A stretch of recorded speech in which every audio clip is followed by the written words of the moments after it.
على الواجهة الوسطى لمنتخب فرنسا، على الجهة اليمنى حاليا المنتخب المغربي فتيات ونساء لم يحقق ولم تحقق ولو محاولة حاليا المنتخب الفرنسي من خلال السيطرة والهيمنة وكذلك الاسيستات.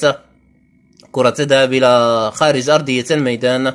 يظل أبرز إنجاز الوصول بالفعل إلى دور الثمن النهائي، لكن المونديال في بدايته من الأدوار السدس عشر نهائية الدور الثمن،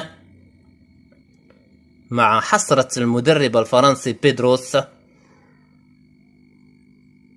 الذي يواجه منتخب بلاده منتخب فرنسا. فرنسا متقدمة على المغرب ثلاثية ل0 عند الدقيقة 6.